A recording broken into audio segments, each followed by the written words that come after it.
ഞാൻ കണ്ണൂർ ജില്ലയിലെ കിഴക്കൻ മേഖലയിലെ സർക്കിളിൽ ഇൻസ്പെക്ടറായിട്ട് ജോലി ചെയ്യുന്ന അവസരത്തിൽ റിപ്പോർട്ട് ചെയ്തതാണ് ഈ കേസ്. ഒരു വീട്ടമ്മ രാവിലെ അവർ ഭക്ഷണമെല്ലാം കഴിച്ചതിന് ശേഷം ടി വി കണ്ടുകൊണ്ടിരിക്കുമ്പോൾ മുറ്റത്തെന്തോ വന്ന് വീണ ഒരു ശബ്ദം കേൾക്കുന്നുണ്ട്. ഇവർ ടി വി ഓഫ് ചെയ്തിട്ട് വന്ന് നോക്കുമ്പോൾ തൊട്ടടുത്ത വീട്ടിലെ പെൺകുട്ടി, ഏതാണ്ട് 12 വയസ്സുള്ളൊരു പെൺകുട്ടി രക്തത്തിൽ കുളിച്ച് കിടക്കുന്നു. അവൾക്കൊന്നും പറയാം, മുഖത്ത് വെട്ട് കിട്ടിയിട്ടുണ്ട്. അതുപോലെ തന്നെ തലയിൽ അവിടെ ഇവിടെയൊക്കെ വെട്ട് കിട്ടി. ഉടനെ തന്നെ ആൾക്കാരെ കൂകി വിളിച്ച് ഈ പെൺകുട്ടിയെ എടുത്ത് ആസ്പത്രി കൊണ്ടുപോയി. ഒന്നും ചോദിക്കാൻ പറ്റുന്ന അവസ്ഥത്തിൽ അവരും കയറിപ്പോയി വണ്ടിയിൽ. കുട്ടിയെ പരിയാരം മെഡിക്കൽ കോളേജിലേക്ക് കൊണ്ടുപോയി. അവിടെ അഡ്മിറ്റ് ചെയ്ത് ICUവിലാക്കി ചികിത്സിക്കുക.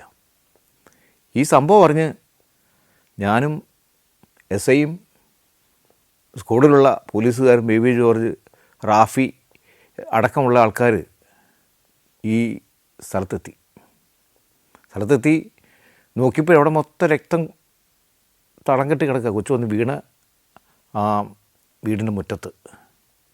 അതുപോലെ തന്നെ ഈ കുട്ടിയുടെ വീടിനുള്ളിലും ബ്ലഡ് കാണപ്പെട്ടു. അപ്പം ഒന്ന് ഞങ്ങൾക്ക് മനസ്സിലായി, സംഭവം നടന്നത് വീടിനകത്താണ്.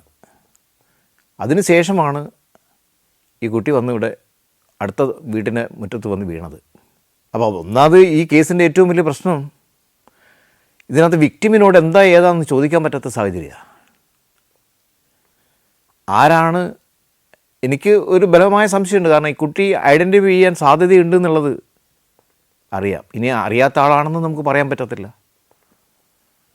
എന്ത് കാര്യത്തിന് വേണ്ടിയാണ് ഇത് ചെയ്തത് അറിയണമെന്നുണ്ടെന്നുണ്ടെങ്കിൽ ആ കുട്ടിയെ കണ്ട് ചോദ്യം ചെയ്യണം. ഞാൻ പരിയാരം മെഡിക്കൽ കോളേജിലെ ഡോക്ടറെ വിളിച്ച് നോക്കി. അപ്പോൾ ഡോക്ടർ പറഞ്ഞ് ചോദ്യം ചെയ്യാൻ ഇന്ന് വരണ്ട, സംഭവം നടന്ന ദിവസം തന്നെ ഞാൻ അറ്റംപ്റ്റ് ചെയ്തു ആ കുട്ടിയെ കണ്ട് ചോദിക്കാൻ വേണ്ടി.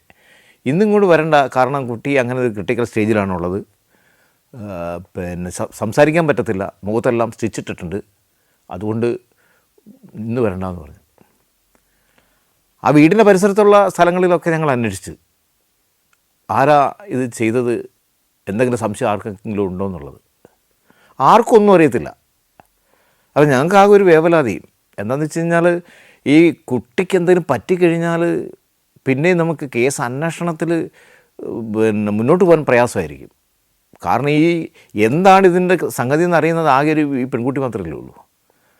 അപ്പോൾ ഈ ഇമ്മീഡിയറ്റായിട്ട് പെൺകുട്ടിയെ ചോദ്യം ചെയ്യാൻ വേണ്ടി ഉള്ള ശ്രമം നടത്തി. സംഭവ സ്ഥലത്ത് അന്നത്തെ DYSP വന്നിരുന്നു, SP വന്നിരുന്നു. എല്ലാവരുടെയും അഭിപ്രായം ഇത് തന്നെയാണ്, കുട്ടിയെ ഇമ്മീഡിയറ്റായിട്ട് ചോദ്യം ചെയ്യണം. അല്ലാതെ തന്നെ വേറെ വഴിക്ക് ഞങ്ങൾ അന്വേഷിക്കുന്നുണ്ട്. പെൺകുട്ടിയുടെ അച്ഛനും അമ്മയോട് ആർക്കെങ്കിലും എന്തെങ്കിലും വിരോധമുണ്ടോ, അതുകൊണ്ടിന് സംഭവിച്ചതാണോ, അല്ലെങ്കിൽ ഈ കുട്ടിയോട് എന്തെങ്കിലും പ്രേമാഭ്യർത്ഥന നടത്തി ആരെങ്കിലും ചെയ്തതാണോ, അല്ലെങ്കിൽ മോഷ്ടിക്കാൻ വന്നപ്പോൾ പെൺകുട്ടി കണ്ടതുകൊണ്ട് ആളെ തിരിച്ചറിയാൻ സാധ്യതയുള്ളതുകൊണ്ട് ചെയ്തതാണോ? പല സംശയങ്ങളും വന്നു. പക്ഷെ അവിടെ ഒരു പിടിവലി നടന്നതായിട്ടുള്ള ലക്ഷണമൊന്നും, അങ്ങനെ സ്ട്രഗിൾ നടന്നതായിട്ടൊന്നും മനസ്സിലാവുന്നുമില്ല. പെട്ടെന്നായിരിക്കാം സംഭവങ്ങളൊക്കെ നടന്നതെന്ന് ഈ സ്ട്രഗിള് നടക്കാത്തതുകൊണ്ട് നമുക്ക് മനസ്സിലായി. പിന്നെ സ്കൂളുകാർ ഊർജിതമായിട്ട് അന്വേഷണം തുടങ്ങി. ഈ കൊച്ചിനെ ചോദ്യം ചെയ്യാൻ 3-ാമത്തെ ദിവസം എനിക്ക് ഡോക്ടർ അനുവാദം തന്നു. പക്ഷെ അന്നേരം ഈ കൊച്ചിന് എന്താണെന്ന് സംസാരിക്കാൻ പറ്റത്തില്ല. ആരാണ് പിന്നെ നമ്മൾ ചോദിക്കുന്നതിന് ഉത്തരം പറയാമെന്നല്ലാണ്ട് പിന്നെ ആംഗ്യം കാണിക്കാന്നല്ലാണ്ട് വാ തുറന്നതിന് സംസാരിക്കാൻ പറ്റാത്ത സാഹചര്യമാണ് അപ്പോഴും. എൻ്റെ കേസ് അന്വേഷണ വേളയിൽ ഞാൻ ഇതുപോലെ ഒരു സാക്ഷിമൊഴി രേഖപ്പെടുത്തിയിട്ടില്ല. ആ കുട്ടിയോട് ഞങ്ങൾ ചോദിക്കുന്നത് ഇതെല്ലാം എഴുതി വെച്ച്, ചോദ്യം എഴുതി, സാധാരണ അങ്ങനെ എഴുതാറില്ല, ചോദ്യം ഉത്തരം മാത്രമേ പറയത്തുള്ളൂ സാക്ഷിമൊഴികളിൽ. ഇത് ഞാൻ ചോദ്യവും എഴുതി ആ കുട്ടിയുടെ റിയാക്ഷൻ എന്താണെന്നുള്ളത് തലയാട്ടിയതായിട്ടും മൂളിയതായിട്ടും എന്ന് പറഞ്ഞതായിട്ടും ഒക്കെ എഴുതി. ഓരോരോ സംശയങ്ങളാണ്, പ്രതി ആരാണെന്ന് അറിയാനുള്ള സൈസിലുള്ള ചോദ്യങ്ങളാണ് ചോദിക്കുന്നത്. അപ്പോൾ ആ ചോദ്യങ്ങൾക്കെല്ലാം കുട്ടി ഈ തലയാട്ടുന്നതും അതേപോലെ തന്നെ മൂളുന്നതും ഒക്കെ രേഖപ്പെടുത്തി. പക്ഷെ എന്നിട്ട് നമുക്ക് പ്രതിയിലേക്ക് എത്താൻ പറ്റുന്നില്ല. അറിയുന്ന ആളാണോ എന്ന് ചോദിച്ചു കഴിഞ്ഞപ്പോൾ കുട്ടി തലയാട്ടിയിരുന്നു. അറിയുന്ന ആളാണ് എന്ന് മനസ്സിലായി, തലയാട്ടി. എന്തിനാണെന്ന് ചോദിച്ചപ്പോഴതിന് കുട്ടിക്ക് ഉത്തരം പറയാൻ കഴിഞ്ഞില്ല. പിന്നെ ഞങ്ങൾ ചോദിച്ചത് ഫ്രണ്ട്സ് ആരെങ്കിലുമാണോ, അയൽവാസികളാണോ എന്നൊക്കെ ചോദിച്ചപ്പോഴത് കൃത്യമായിട്ട് ഒന്ന് റെസ്പോണ്ട് ചെയ്യാൻ കുട്ടിക്ക് കഴിയാത്തൊരു വല്ലാത്തൊരു സാഹചര്യം. തലയടക്കമുള്ള ഭാഗത്താണ് വെട്ട് കിട്ടിയിരിക്കുന്നത്. കുട്ടിക്ക് എന്തെങ്കിലും സംഭവിച്ചാൽ അത് നമ്മളടക്കം അതിനകത്ത് മോശക്കാരാവും. പോലീസിൻ്റെ ഭാഗത്തെ വീഴ്ച എന്തായാലും നാട്ടുകാരെടുത്ത് കാണിക്കുന്നുള്ള 100% ഉറപ്പാണ്. നാട്ടുകാരും എടുത്ത് കാണിക്കും, നമ്മുടെ മേലുദ്യോഗസ്ഥന്മാരും എടുത്ത് കാണിക്കും. അപ്പോൾ അത് ഞങ്ങൾക്ക് വലിയൊരു വെല്ലുവിളിയായി കുട്ടി സംസാരിക്കാത്തത്. പക്ഷേ എന്നാലും ആ സമയത്ത് ചോദ്യം ചെയ്യാൻ സാധിച്ചതുകൊണ്ട് അറിയുന്നയാളാണ് കൃത്യത്തിൽ ഉൾപ്പെട്ടത് എന്ന് നമുക്ക് ബോധ്യമായി.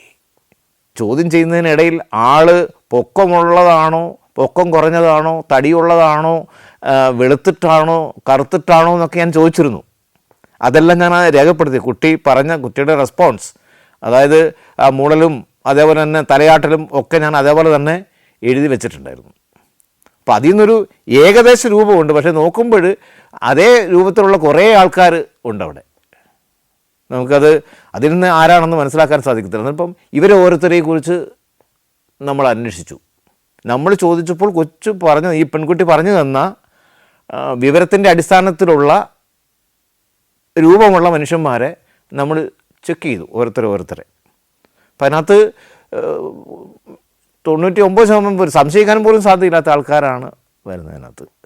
ഒരു 3-4 കിലോമീറ്റർ ചുറ്റളവിലുള്ള സ്ഥലങ്ങളിലൊക്കെ അന്വേഷണം നടത്തി. ഇവരുടെ ഈ കുട്ടിയുമായിട്ട് ബന്ധപ്പെട്ട് കുട്ടിയുടെ സുഹൃത്തുക്കളിലൂടെ ഇവർക്ക് ആർക്കെങ്കിലും വിരോധമുണ്ടോ, ആരുമായിട്ട് എന്തെങ്കിലും ഈ അടുത്ത കാലത്ത് വല്ല പ്രശ്നമുണ്ടായോ, സ്കൂളിൽ വല്ല പ്രശ്നമുണ്ടോ എന്നൊക്കെ അന്വേഷിച്ച്, ഏതെങ്കിലും ആൺകുട്ടികളായിട്ട് വല്ല പ്രശ്നമുണ്ടോ, അതേപോലെ തന്നെ അടുത്ത് ഈ അപ്പനും അമ്മയ്ക്കും എന്തെങ്കിലും പ്രശ്നത്തിൽപ്പെട്ടവരാണോ, അവരുമായിട്ട് വിരോധം വല്ലവരുണ്ടോ എന്നൊക്കെ അന്വേഷിച്ചു. അച്ഛൻ ജോലി ചെയ്യുന്ന സ്ഥലത്ത് ഉള്ള ആൾക്കാരെക്കുറിച്ചും അന്വേഷിച്ചു. ഇനി അവിടെ പണിസ്ഥലത്ത് വല്ലതും ഉണ്ടായ എന്തെങ്കിലും പ്രശ്നത്തിൻ്റെ പുറത്ത് ഉള്ള വിരോധം തീർക്കാൻ വേണ്ടി ഒന്ന് കൊച്ചിനെ വെട്ടിയതാണോ എന്നും ഒക്കെ അന്വേഷിച്ചു. അങ്ങനെ അന്വേഷണം നടത്തി ഒരു 4 ദിവസമോ 5 ദിവസമോ കഴിഞ്ഞപ്പോൾ നമുക്കൊരു ചെറിയ ക്ലൂ കിട്ടി. കുട്ടിയുടെ അച്ഛൻ്റെ കൂടെ ജോലി ചെയ്യുന്ന ആളുകളെ പറ്റി അന്വേഷിച്ചതിൽ ഒരാൾ ഒരു 2 ദിവസമായിട്ട് കാണുന്നില്ല എന്നൊരു വിവരം കിട്ടി. പെട്ടെന്ന് തന്നെ ഞങ്ങൾ അവൻ്റെ വീട്ടിൽ പോയി വിവരം അന്വേഷിച്ചു. അപ്പോൾ വിവരം അന്വേഷിച്ചപ്പോൾ ആ വീട്ടുകാർ പറഞ്ഞ് അവൻ കുടകിൽ പോയിരിക്കുക. അപ്പോൾ അവൻ്റെ ഫോൺ നമ്പർ ചോദിച്ചു, അവനെ കോൺടാക്റ്റ് ചെയ്യാൻ പറ്റുന്ന നമ്പർ ഏതെങ്കിലും ഉണ്ടോ എന്ന് ചോദിച്ചു. അപ്പോൾ അവർ അവൻ്റെ മൊബൈൽ കൊണ്ടുപോയിട്ടില്ല, മൊബൈൽ ഇവിടെ ഉണ്ട് എന്ന് പറഞ്ഞു. അപ്പോൾ കുടകിൽ അന്വേഷിക്കാൻ വേണ്ടി പോലീസുകാരെ അയച്ചു. കുടകിൽ നിന്ന് അവനെ കണ്ടെത്താൻ പറ്റിയിട്ടില്ല. കർണാടകയിൽ അവിടെ ഇവിടെ എല്ലാം അന്വേഷിച്ചു. കാരണം കുടകിലേക്ക് പോയെന്നാണല്ലോ പറഞ്ഞിരിക്കുന്നത്. കർണാടകയിൽ മൊത്തം അന്വേഷിച്ചു. ഒരു തോട്ടത്തിലും ഇവനെ കണ്ടെത്താൻ കഴിഞ്ഞിട്ടില്ല. തോട്ടത്തിൽ പണിക്ക് പോകുന്നവനാണ്, ടാപ്പിംഗ് പോകുന്ന ആളാണ്. അപ്പം അവൻ അങ്ങനെ എവിടെയെങ്കിലും ഉണ്ടോ എന്നുള്ളതൊക്കെ ഞങ്ങൾ പല സ്ഥലങ്ങളും അന്വേഷിച്ച് കണ്ടു കിട്ടിയില്ല. പിന്നെയും ഞങ്ങൾ അന്വേഷിച്ച് ഈ ഒരാളെ തന്നെ കോൺസെൻട്രേറ്റ് പോകാതെ വേറെ ആരെങ്കിലും ഇതിനകത്ത് ഇൻവോൾവ് ആവാൻ സാധ്യതയുണ്ടെന്നുള്ളതും കൂടി അന്വേഷിച്ചു. അപ്പോഴും അവിടെയെല്ലാം ഞങ്ങൾക്ക് പ്രശ്നമായി മാറുന്നത് ഈ കുട്ടിയുടെ ആരോഗ്യസ്ഥിതിയാണ്. എന്തെങ്കിലും സംഭവിച്ചാൽ അത് ഈ കേസിനെ സാരമായി ബാധിക്കുമെന്ന് ഞങ്ങൾക്കറിയാം. വീണ്ടും ഒരു 3-4 ദിവസം കഴിഞ്ഞപ്പോൾ കുട്ടിയെ അവിടെ തന്നെ പോയി ചോദ്യം ചെയ്തു. ചോദ്യം ചെയ്തപ്പോൾ കുട്ടി കാര്യങ്ങൾ പതുക്കെ പറയാൻ തുടങ്ങി.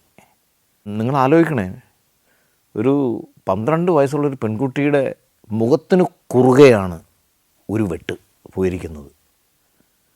ഒരു വല്ലാത്ത കാഴ്ചയത്. അതിന് ദയനീയമായിട്ടുള്ള എൻ്റെ മുഖം കാണുമ്പോൾ വീണ്ടും ചെന്നു ഞാൻ ചോദ്യം ചെയ്യാൻ ചെന്നപ്പോൾ ഈ കുട്ടിക്ക് ചെറുതായിട്ട് സംസാരിക്കാം, വായ അങ്ങനെ തുറക്കാൻ പറ്റൂല, ചെറുതായിട്ട് സംസാരിക്കാം. ആ സംസാരത്തിൽ നിന്ന് സംഭവം അവൾ വിവരിച്ചു. ഇവൾ രാവിലെ കസേരയിൽ ഇങ്ങനെ ഇരിക്കുക, ടി വി കണ്ടുകൊണ്ട് ഇരിക്കുന്ന സമയത്ത് പുറകിൽ നിന്ന് ഒരാൾ വന്ന് പിടിച്ചപ്പം പെട്ടെന്ന് കുതിര ഇവൾ തിരിഞ്ഞു നോക്കുമ്പോൾ ആളെ മനസ്സിലായി. പിടിച്ചതാണ് ആ പെൺകുട്ടിയെ, ബലാത്കാരം ചെയ്യുന്നതിന് വേണ്ടി പിടിച്ചപ്പോൾ കുതിര ഇവൾ നോക്കുമ്പോൾ ആളെ കണ്ട്, ആളെ മനസ്സിലായി. കുതിരയതുകൊണ്ട് പെട്ടെന്ന് അടുത്ത് കിടന്ന് കത്തി എടുത്തിട്ട് ഇവൻ കൊച്ചിനെ വെട്ടി. കൊല്ലാൻ വേണ്ടിയായിരുന്നു. കാരണം ആളെ തിരിച്ചറിഞ്ഞല്ലോ, കുട്ടി മനസ്സിലാക്കില്ല ആളാരാണെന്ന്.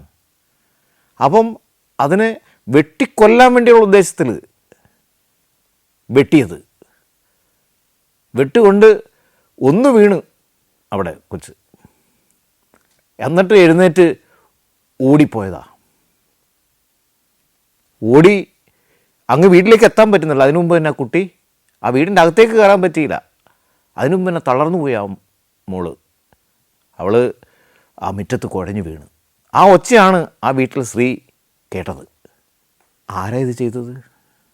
അപ്പൻ്റെ കൂടെ ജോലി ചെയ്യുന്ന അപ്പൻ്റെ സുഹൃത്തായ, മിക്കപ്പോഴും വീട്ടിൽ വരാറുള്ള ആളാണിത് ചെയ്തത്. അതും 12 വയസ്സുകാരി കുട്ടിനെ ബലാത്കാരം ചെയ്യുന്നതിന് വേണ്ടി വന്ന പ്രതി. അത് നടക്കാതെ വരികയും കുട്ടി അത് തിരിച്ചറിയുകയും ചെയ്തപ്പോഴാണ് ഈ ക്രൂരകൃത്യം ചെയ്തത്. ആ പ്രതി ശംസുദ്ദീൻ. ഇത് ഞാൻ നേരത്തെ പറഞ്ഞില്ല, ഞങ്ങൾക്കൊരാളെ ചെറിയ സംശയമുണ്ട്. കാരണം കുട്ടി പറഞ്ഞ ആ രൂപം വെച്ചിട്ട് ഒരാളെ സംശയമുണ്ടെന്ന് പറഞ്ഞ് ഞങ്ങൾ അന്വേഷിച്ചായിരുന്നല്ലോ. വീട്ടിൽ നിന്ന് മിസ്സായെന്ന് പറഞ്ഞേ ആൾ തന്നെയാണിത്. ഈ സംഭവം നടന്ന് 17ാമത്തെ ദിവസം അവനെ എറണാകുളത്തു നിന്ന് നമ്മുടെ സ്ക്വാഡുകാർ കൂട്ടിക്കൊണ്ടുവന്നു. പ്രതിയെ സംഭവ സ്ഥലത്ത് കൊണ്ട് തെളിവെടുക്കണമല്ലോ. തെളിവെടുക്കാൻ വേണ്ടി കൊണ്ടുവരുമ്പോൾ ജനം അവിടെ മൊത്തം അങ്ങ് കൂടി. അവിടുന്ന് കൂകുന്നു, ഇവനെ അടിക്കാൻ വരുന്നു, കയ്യേറ്റം ചെയ്യാൻ വരുന്നുണ്ട്. ജനങ്ങൾ വല്ലാണ്ട് അങ്ങ് ശോഭിച്ചു. ഏതാണ്ട് ഒരു തരത്തിൽ അവനെ അവിടെ നിന്ന് ഞങ്ങൾ കയറ്റിക്കൊണ്ട് ജീപ്പിനകത്ത് കൊണ്ടുവന്നു. പെട്ടെന്ന് തന്നെ നമുക്ക് ചെയ്യേണ്ട കാര്യങ്ങളൊക്കെ അവിടെ ചെയ്ത് പെട്ടെന്ന് തന്നെ ജീപ്പിനകത്ത് കയറ്റി കൊണ്ടുവന്നു. വണ്ടി പോകുന്ന കുറേ ആൾക്കാർ ഓടി വന്നു. ഇവനെ കല്ലെറിഞ്ഞ് കൊല്ലണ്ടാണെന്നൊക്കെ ആൾക്കാർ പറഞ്ഞു. ശരിയാണ്, അവൻ ചെയ്ത കൃത്യം അത്രയും മോശമായ സംഗതിയല്ലേ, ക്രൂരമായ സംഗതിയല്ലേ ചെയ്തത്. ഇവനോട് ഞങ്ങൾ കാര്യങ്ങൾ ചോദിച്ചു. അവൻ കുറ്റം സമ്മതിച്ചു. ഞാൻ അതിനു വേണ്ടി തന്നെ പോയതാണെന്ന് അവൻ സമ്മതിച്ച്. സംഭവ സ്ഥലത്ത് പ്രതിയെ കൊണ്ടുപോയി ഞങ്ങൾ ഈ ആയുധം ആ തൊട്ടടുത്തുള്ള ഒരു പറമ്പിലേക്ക് എറിഞ്ഞായിരുന്നു. ഈ ആയുധം അവിടുന്ന് ഞങ്ങൾ അവൻ്റെ കുറ്റസമ്മത മൊഴി പ്രകാരം ബന്ദോബസ്തിലെടുത്തിരുന്നു. ഈ കേസിൻ്റെ ഏറ്റവും വലിയ പ്രത്യേകത എന്ന് പറഞ്ഞാൽ കുട്ടിയല്ലാണ്ട് വേറെ ഒരു ഐ വിറ്റ്നസ്സും ഈ കേസിനകത്തില്ല. കുട്ടിയുണ്ട്, കുട്ടിയല്ലാണ്ട് വേറെ ആരും ഈ കേസിൻ്റെ അന്വേഷണത്തിലില്ല. എന്നാൽ ഈ സംഭവത്തിന് മുമ്പും അതിന് ശേഷവും ഇവൻ ആ വീടിൻ്റെ ഭാഗത്തേക്ക് പോകുന്നതും തിരിച്ച് കുറച്ച് കഴിഞ്ഞപ്പോൾ അവിടെ നിന്ന് ആ ഭാഗത്തു നിന്ന് ഇങ്ങോട്ട് വരുന്നതുമായി കണ്ട സാക്ഷികളുണ്ടായി. അത് ആ കേസിൽ നിർണായകമായി മാറിയത് അതാണ്. കുട്ടിയുടെ മൊഴിയെ സപ്പോർട്ട് ചെയ്യുന്ന രൂപത്തിൽ സാക്ഷിമൊഴികൾ വന്നു. ഇവൻ പോകുന്നതും വരുന്നതും കണ്ട സാക്ഷികൾ. അത് കേസിൽ വളരെ, അല്ലെങ്കിൽ തന്നെ കേസ് ശിക്ഷിക്കാം. എന്നാൽ ഈ തെളിവുകൾ കേസിന് ബലം കൂട്ടി. തലശ്ശേരി അഡീഷണൽ സെഷൻസ് കോടതി പ്രതിയെ ശംസുദ്ദീനെ 7 വർഷം കഠിന തടവിന് ശിക്ഷിച്ചു. അതിനകത്ത് 511 ഓഫ് 376 ഉണ്ടായിരുന്നു. പക്ഷേ ബലാത്കാരം ചെയ്തു എന്നുള്ളത് അത് കോടതി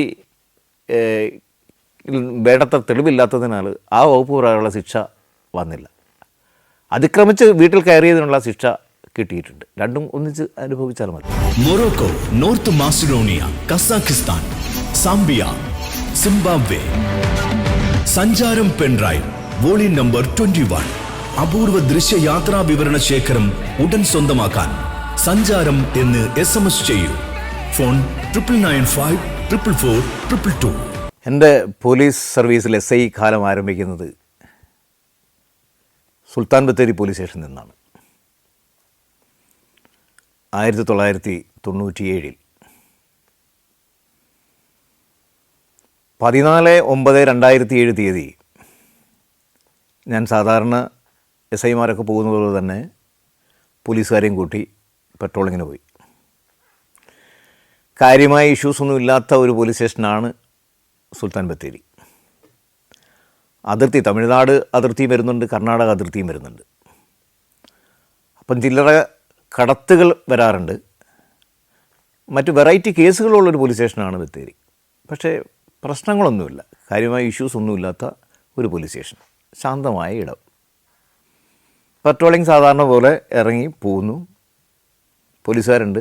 പെട്രോളിങ് നടത്തി ഞങ്ങൾ ബത്തേരി ചുങ്കം എന്ന് പറയുന്ന സ്ഥലത്ത് എത്തി. ടൗണിൽ തന്നെയുള്ള സ്ഥലമാണ്. അപ്പോൾ അവിടെ എത്തിക്കഴിഞ്ഞപ്പോൾ കുറേ കടല വെക്കുന്ന വണ്ടിക്കാരെ കണ്ടു. അവർ റോഡിലേക്ക് കയറ്റിയാണ് കച്ചവടം നടത്തുന്നത്. അപ്പം ഞാൻ അവരോട് പറഞ്ഞു, റോഡ് ബ്ലോക്കാക്കിയിട്ട് കച്ചവടം നടത്തണ്ട. അപ്പോൾ അവർക്ക് നിങ്ങൾ മാറ്റാൻ വേണ്ടി പറഞ്ഞു. സാർ, ഞങ്ങൾ വർഷങ്ങളായിട്ട് ഇവിടെ തന്നെ ഇങ്ങനെ തന്നെയാണ് കച്ചവടം ചെയ്തുകൊണ്ടിരിക്കുന്നത്, ഇന്നിപ്പോൾ ഒരു പ്രത്യേകതയൊന്നുമില്ല.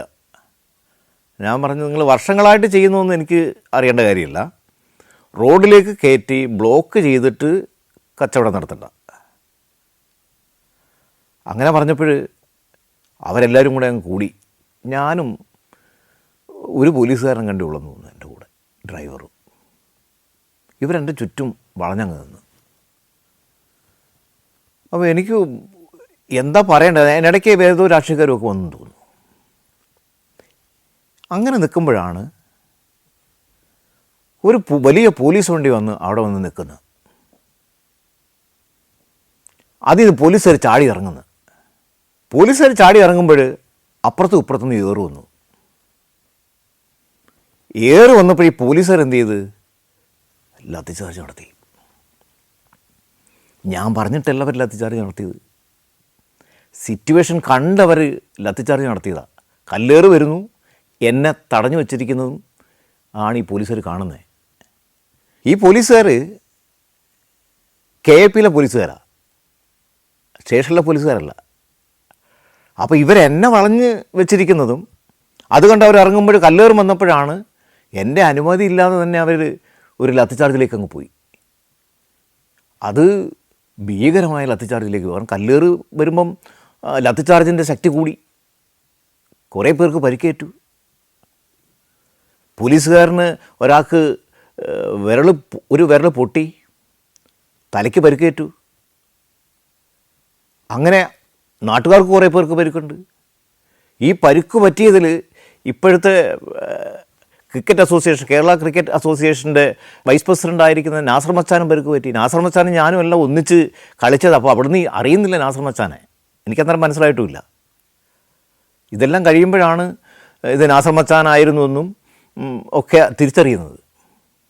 അപ്പോൾ ഈ പോലീസുകാർ, ആ ലോക്കൽ സ്റ്റേഷനിലല്ലാത്ത പോലീസുകാർ അവിടെ എന്തിനു വന്നു എന്ന് എനിക്കറിയത്തില്ല, അവർ കയ്പിക്കാരാ. അപ്പോൾ അവരവിടെ ഇറങ്ങാനുള്ള കാരണം എന്ന് വെച്ച് കഴിഞ്ഞാൽ, കുറച്ച് ദിവസങ്ങൾക്ക് മുമ്പ് കാഞ്ഞങ്ങാട് ഒരു കൊലപാതകം നടന്നു. ഒരു ഭാസ്കരൻ എന്ന് പറഞ്ഞ ഒരാളെ, അത് ഭാസ്കര കുമ്പളയെ കൊന്നതിൻ്റെ ഒരു പ്രതികാരമായിട്ടുള്ള ഒരു കൊലപാതകമായിരുന്നു. അതിന് കുറേ കാലം ഞാൻ അവിടെ ഡ്യൂട്ടി ചെയ്തു. ഒരാഴ്ചയ്ക്ക് മേലെ അവിടെ ഡ്യൂട്ടി എടുത്തു. ഈ പോലീസുകാരുടെ കൂടെയായിരുന്നു ഞാനന്ന് ഡ്യൂട്ടി എടുത്തത്.